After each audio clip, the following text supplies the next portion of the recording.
विरोधियों को बताना चाहता हूं मान्यवर, उर्दू में भी एक रामायण लिखी गई, चकबस्त रामायण, और उसमें इसी मूल्य को अप्रिशिएट किया गया है कि जब भगवान राम राजा दशरथ से अनुमति लेकर जाते हैं तो उर्दू के प्रसिद्ध शायर चकबस्त ने, और वो लखनऊ के रहने वाले थे, उन्होंने लिखा है, रुखसत हुए वो बाप से लेकर खुदा का नाम, रुखसत हुए वो बाप से लेकर खुदा का नाम, और राहे वफा की मंजिलें अव्वल हुई तमाम।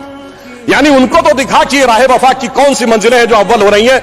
मगर क्या बताऊं महोदय, एक फैक्ट बताना चाहता हूं, 22-23 दिसंबर 1949 की रात को जब श्री राम लला प्रकट हुए तो सबसे पहले वो रोशनी किसने देखी थी? वो यूपी गवर्नमेंट का एक सिपाही था जिसका नाम था अब्दुल बरकत। उसने बाकायदा मजिस्ट्रेट के सामने बयान दिया है कि रात में उसको दिव्य रोशनी दिखी, और जब दिव्य रोशनी हटी तो वहां पर श्री राम लला विराजमान थे। अब्दुल बरकत को रोशनी 1949 में दिख गई, मगर कुछ सियासत वालों को रोशनी 2024 में नहीं दिख रही है।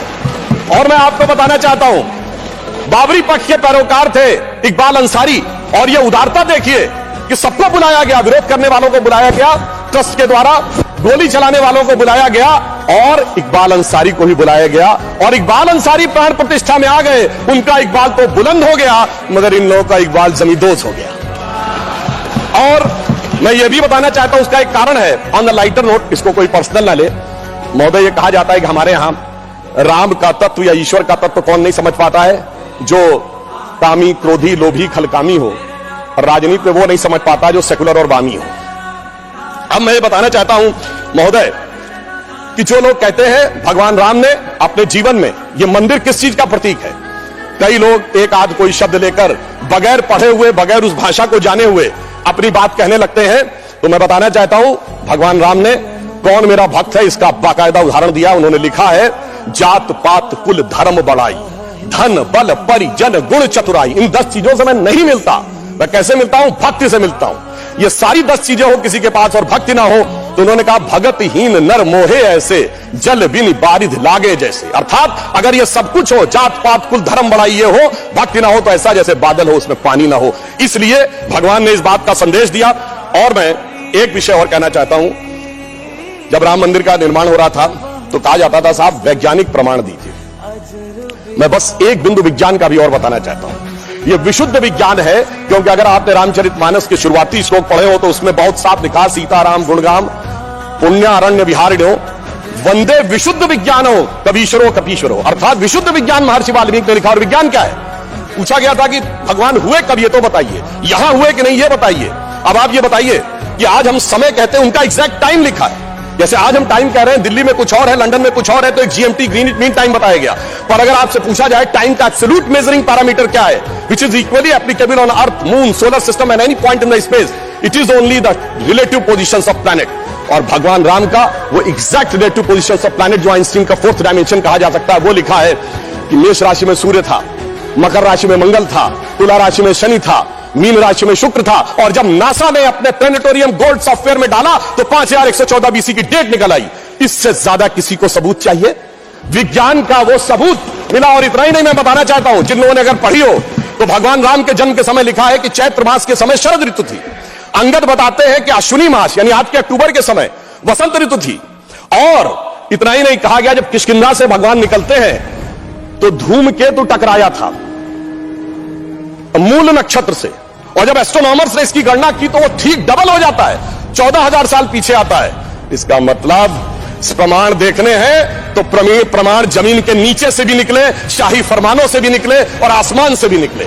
समस्त मर्यादाओं को पूर्ण करते हुए हमारे ये इस विषय के ऊपर आए। और मैं एक बात और कह दूं, कभी कहा जाता था महर्षि वाल्मीकि ने तो रामायण भगवान राम के पैदा होने से पहले लिख दी थी, और कहा जाता है भविष्य में जाके लिख दी। कहा जाता है गप है, बकवास है, कैसे हो सकता है?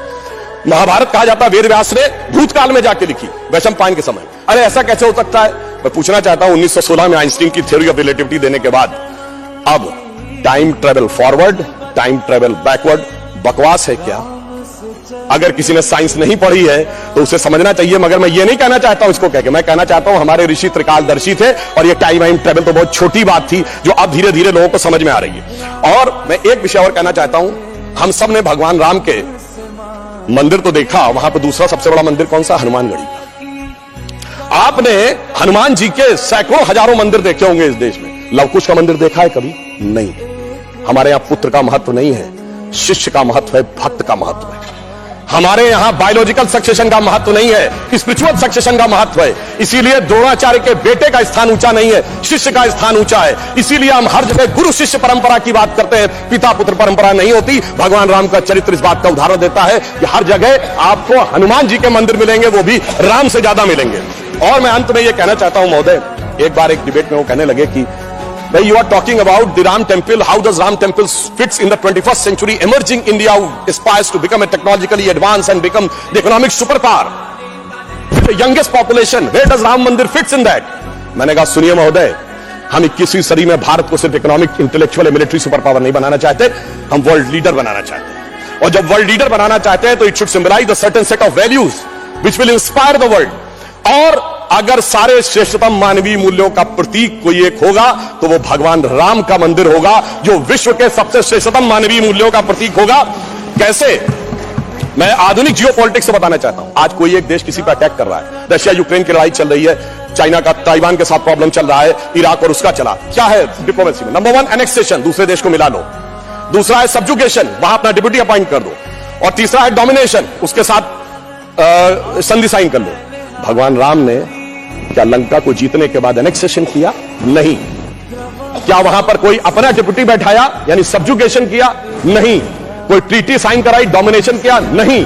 तो मैं कह सकता हूं आज के जियोपॉलिटिक्स वर्ल्ड में जब क्लैश ऑफ सिविलाइजेशन कहा जाता है तो उसका प्रतीक वो राम मंदिर दिखेगा, जो पूरी दुनिया को बताएगा कि पीसफुल कोएग्जिस्टेंस कैसे हो सकता है बगैर एक दूसरे से लड़े हुए।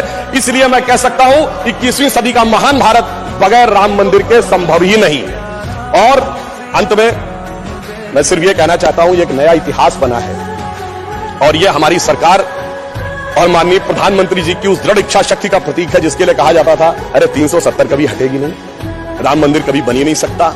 मगर ये वो लोग कहते हैं जो फूलों के हार पहनते हैं। हमारे प्रधानमंत्री जी अंगारों के हार पहनते हैं और जो अंगारों के हार पहनते हैं वो इतिहास को बदलने में निश्चित रूप से सफल होते हैं। इसलिए मैं अंत में यह कहना चाहता हूं, अपनी सरकार को बधाई देते हुए, श्री राम जन्मभूमि न्यास ट्रस्ट, हमने बहुत साफ कहा था हम मंदिर नहीं बनवा रहे, मंदिर न्यास बनवा रहा, हम सिर्फ मार्ग प्रशस्त कर रहे हैं। दूसरों ने कहा था कि हम वो बनवा रहे हैं, तो हम सिर्फ उनके लिए कहना चाहते हैं प्रधानमंत्री जी की तरफ से कि अंगार हार उनका जिनकी सुनहाक समय रुक जाता है, अंगार हार उनका जिनकी सुनहाक समय रुक जाता है, आदेश इधर कर देते हैं, इतिहास उधर मुड़ जाता है। धन्यवाद।